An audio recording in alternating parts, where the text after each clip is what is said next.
Hey, it's Jason here. I'm with the 2007 Land Rover Range Rover L322. This is the Jaguar V8 engine. A week or so ago, I started the car and, the RPMs went up and then dropped and the engine kind of stuttered. I started it back up. It was fine. I would say probably a year ago, I had something similar happen, and admittedly, I didn't really dig into it too much because it came and went. But it felt like to me the car was having an issue with airflow after it sat for a little while, starting it back up. So I hooked up my computer to it, and I was in fact getting some codes, two codes. The codes I was getting were P0113, which is related to the air temperature circuit being too high, and I was getting a mass flow sensor error P0102. So I popped the hood and I looked into the car, and I instantly noticed under the hood that the main tubing right here was completely loose and not tightened. So what that means is the engine's calling and running, and this is sucking air into the engine. Typically it would go through an intake down here into the air box and the air filter. It would pass the mass airflow sensor, and then it would this would monitor how much airflow is going into the engine and whatnot, and then basically it would pass through here and go in, and away we go. If you don't have proper airflow, you're not going to have a running engine. So I tightened this up and I reset the codes, and it's been at least 6 days, and I've put at least 600 miles on it. Nothing has resurfaced. However, as a preventive maintenance, I'm going to do two things. I assume this mass airflow sensor has been on here for probably 13 years. I could theoretically just clean it. But what I'm going to do is I'm going to replace the mass airflow sensor. I'm going to clean this one and keep it as a backup. I also noted the air filter seemed kind of dirty. I'm going to put a K&N air filter that fits in it. Mixed reviews on K&N. You know, they supposedly will last 1 million miles if you clean them and take care of them. It was only $10 more than the OEM filter. So I'm going to go ahead and put the K&N in here. And then I'm going to go ahead and just make sure everything's nice and tight. So mass airflow sensor, new air filter. And to get to this, on like my pickup trucks, you just pop latches, put it in, and away you go. I'm going to actually release the main tubing to give me a little more flexibility. And then there's a series of screws I'll undo. And then I'll get the airflow sensor out and put the new filter in.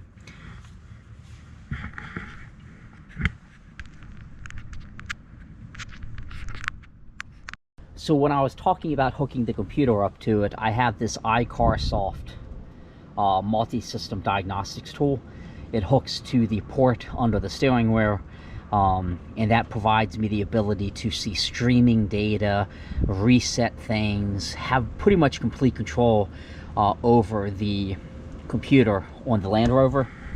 And this is the device. You plug a cable in here, and then that plugs into the bottom, and you go through a few initial configs.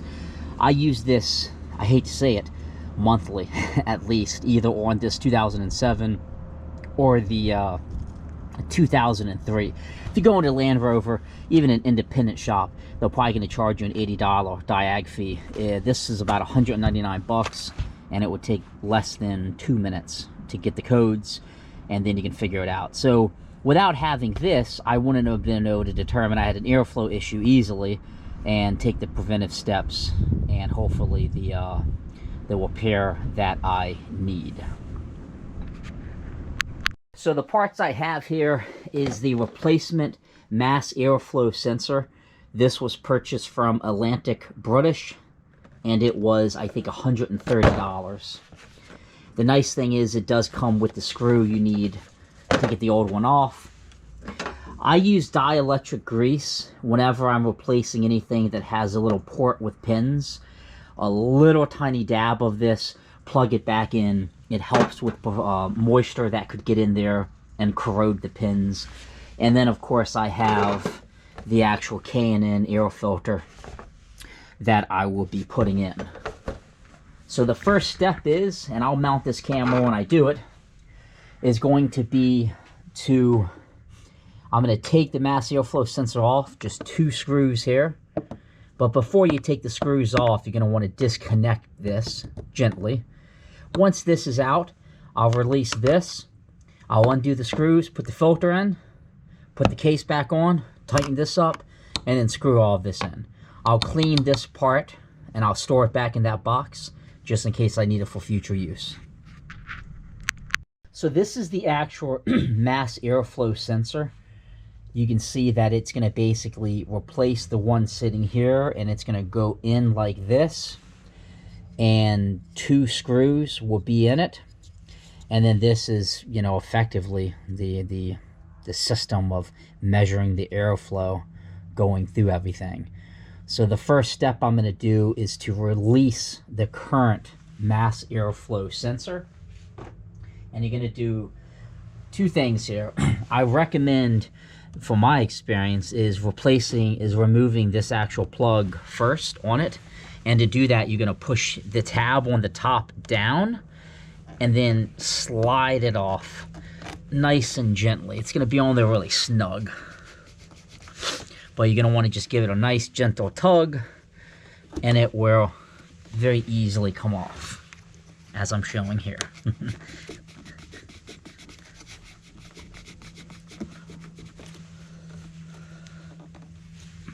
I'm trying to be gentle because I don't want this cable to get pulled out, because you need to use this plug. I'm just pushing the clip down just because it felt like it had something in it, to loosen it up a little bit. And I'm going to give this another go here.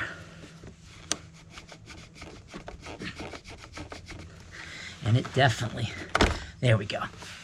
So I try to be very gentle on doing it, because you don't want to all of a sudden grab the back of it and like pull the cable out of the plug right there. So you don't want that cable. But this is going to be the actual plug that you will be plugging back in to the mass airflow sensor. And just to put a little bit of light on it, this here is the mass airflow sensor. That's the plug. And then you push down on the tab and pull it.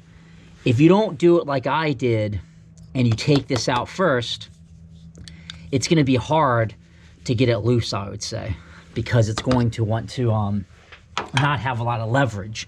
Doing it like I did, it maintained the leverage. Just tuck that up nice and safe. And then the next step is to actually remove the mass airflow sensor from the actual area that it's in. And it's going to be 2 screws to do that. 1, 2. The nice thing is they give you the actual screw you're going to need to do it with. So let's go ahead and pop that out. And this drill, I'm not going to over tighten it or anything. I have it all adjusted, but just very gently, 1 screw, and I'm going to put this somewhere safe. And then you have another one, 2 screws, and then the mass airflow sensor will lift up. And there you have it. So this is the old one. It can be cleaned. You just spray some stuff on it, from my understanding. I'm going to put the new one in.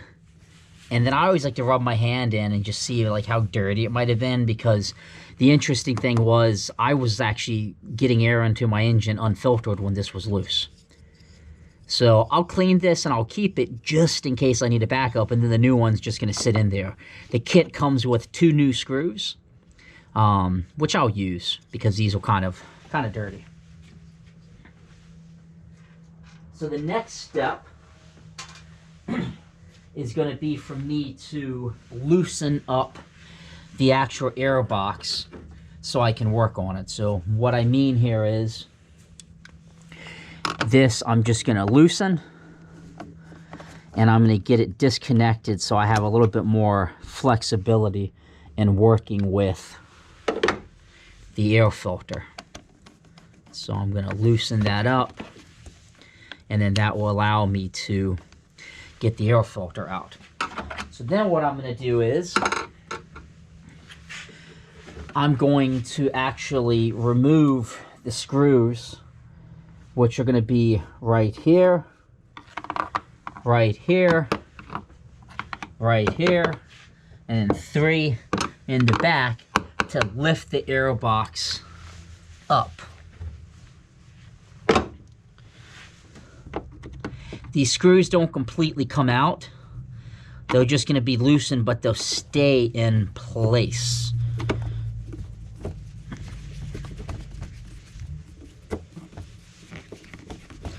And of course, I seem to always do things on this car when it's the coldest day out. It's like 30 degrees today, so I have it in my garage.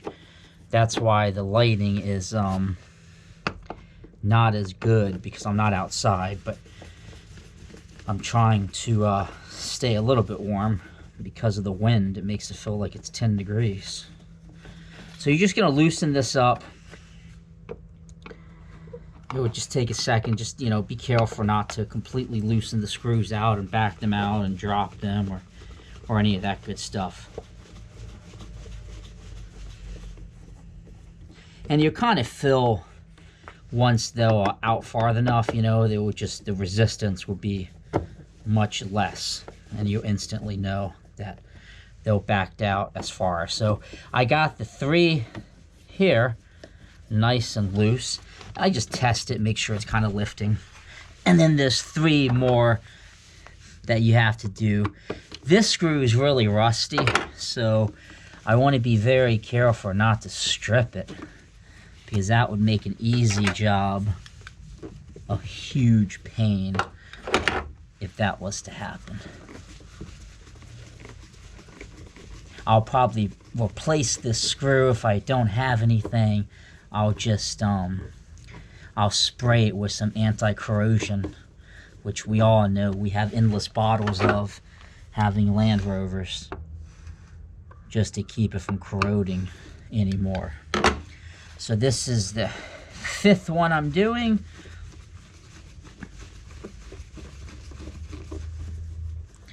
And then the last one is the 6th screw. So on my other vehicles, you know, I was a GM guy before I got into Land Rovers. An air filter was just clipped. Clip, clip, put it in and you're done. When I got into, we had an Audi, and then this vehicle, and then all the other Land Rovers, you know, they're a little more self-contained. You can see here, I still got to back this screw out back here just a little bit more. And then I'm going to be able to get the air box cover completely out and, you know, lift it up enough to get to the filter to put the new filter in. There's a little tab back here that you might have to move just a little bit, but you can see it's starting to lift. I got a little bit more on this one back here to do though.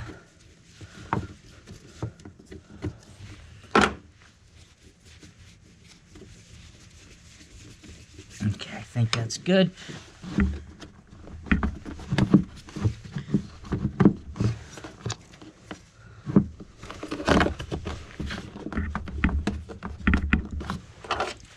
So once all the screws are out, then you can actually get the actual air box lifted up and maneuvered.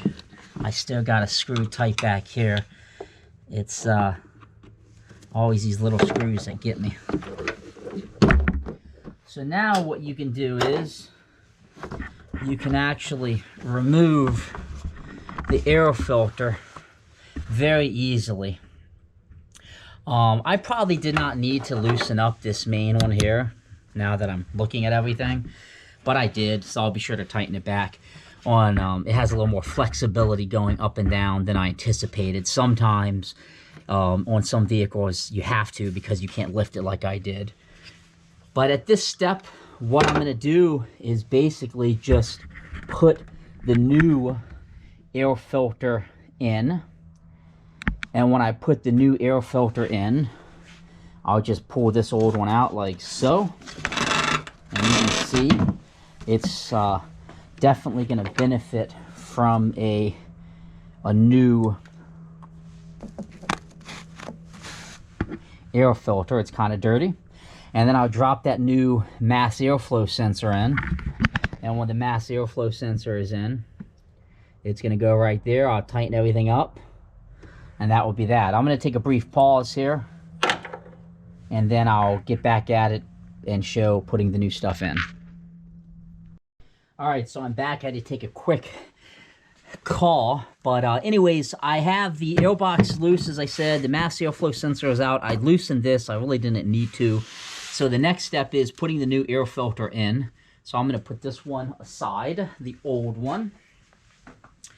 And I will grab the new one. So K&N air filters claim, and I haven't used one of these in a while, and the only reason why I bought it was because it was only $10 more. But again, like, mixed reviews on the forums about these for Land Rover, but I've never had a negative experience with a K&N air filter. So I figured, what the heck? The point of them is you can clean them. So what happens is when you're using it, you can pull it out and clean it, and you have to put this oil and stuff on it. But out of the box, it comes ready to go. I have already made sure in the air box there was nothing, because remember, the air is coming in, you know, basically through here, through the side, and then it sucks up and goes in. So you could get stuff in the bottom of the air box. In my case, it's pretty clean, all things considered. That just popped out where I had it loosened. So I'm going to go ahead and just put the filter in, and it will go in just like the old one came out. So this is the top. It's just going to pop right in and just sit nice and snug. Let's go ahead and just move this since I already have it unscrewed, right? So you have the air box in here. Everything is fairly clean, but basically the air is coming, pine needle here, coming through here, and then it sucks up and goes in to the engine, and the mass airflow sensor that sits there measures everything, you know, as you would expect. So I'm going to go ahead and put the new air filter in, and it just, that's simple, not a whole lot to it. Just sits, and then you put the air box back on and tighten everything up. So instead of you watching me get everything nice and tight, because all you're going to do is set the air box back down, you're going to screw it all up. You can lift up the main intake area and fit it, but it's basically going to sit just like that. You want to make sure that you get this nice and plumb all the way at the bottom, and it has a nice sill. You tighten it. I'll turn the video back on when I put the new mass airflow sensor in and put a little bit of dielectric grease on the fitting. So stay tuned. It will be 1 second. Okay, so I have the air box all nice and tight, screwed back in, the 6 screws, 3 in the front, 3 in the back. I have it hooked nice and snug with the clamp here. The next step is putting in the mass airflow sensor. Now, you can see these little pins in it. I'm going to just put a little bit of light on here. These pins should never be getting wet. They shouldn't ever be in a position to be getting corroded. But I always put just a little bit of dielectric grease. That's grease for pins and electronic devices. The reason being, it helps keep out moisture, because moisture doesn't mean I'm fording through a bunch of water.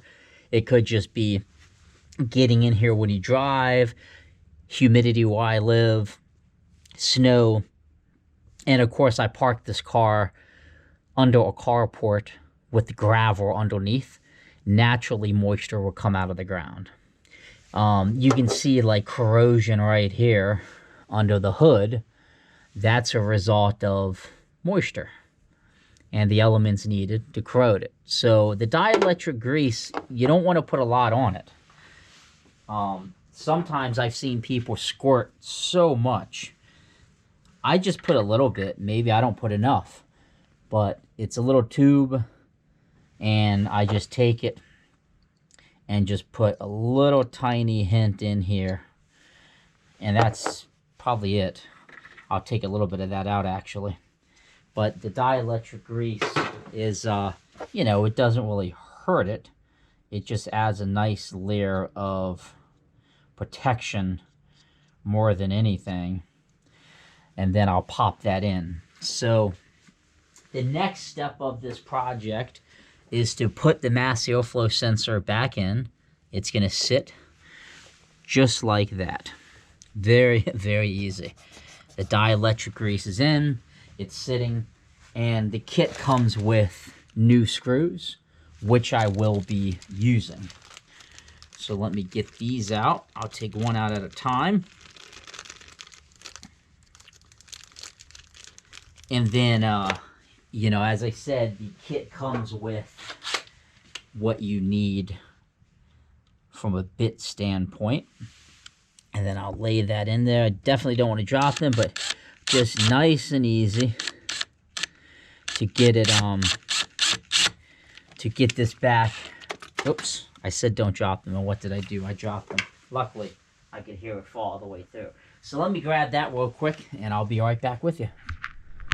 I retrieved what I dropped, and the interesting thing I'm noting here is the actual screws they provided are not the same. So they gave me a screw like that to put back, but the original was very different. So that's why it wasn't going in initially. So on the bottom is the original, and on the top is the new one.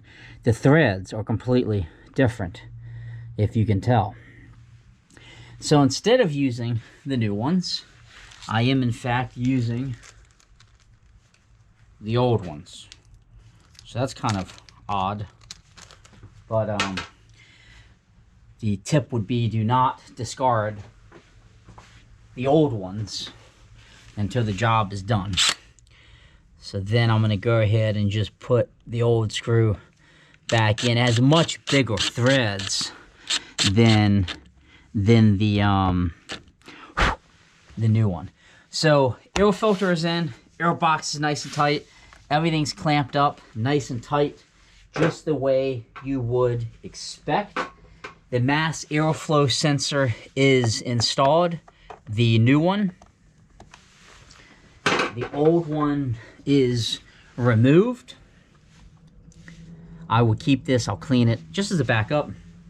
And now you can take and plug in the mass airflow sensor. Much easier to plug in. Nice, snug, and firm. So at this point, I always check to make sure I haven't abandoned any tools anywhere, which it doesn't look like I have. We can go ahead and start the vehicle up. So I'm going to go ahead and get in the driver's seat. I'm going to crank the key.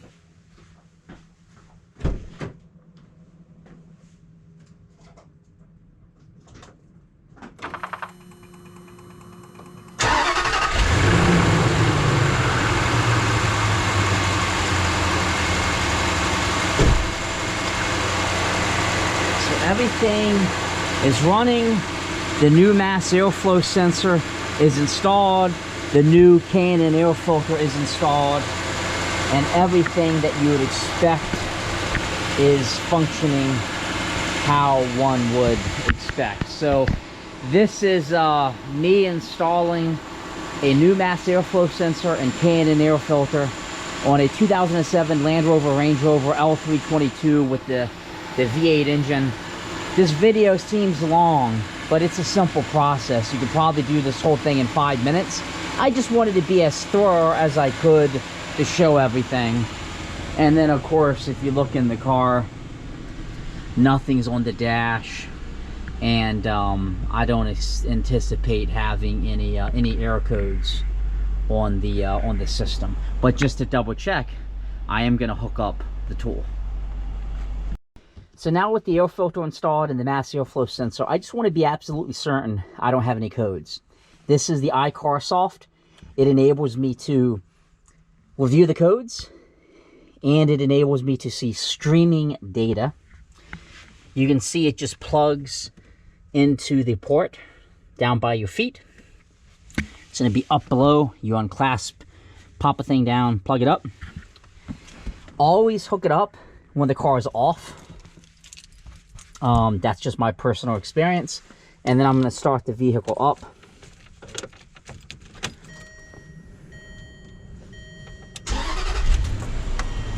And then I'm going to go to Diagnose,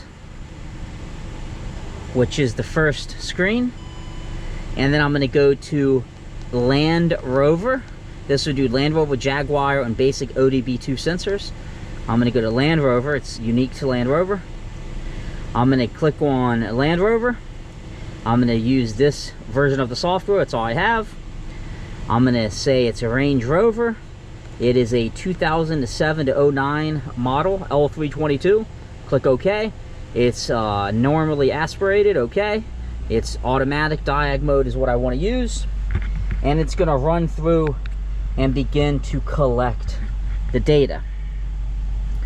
I hope this is showing on the screen as good as it can, I guess. I'm going to read it out.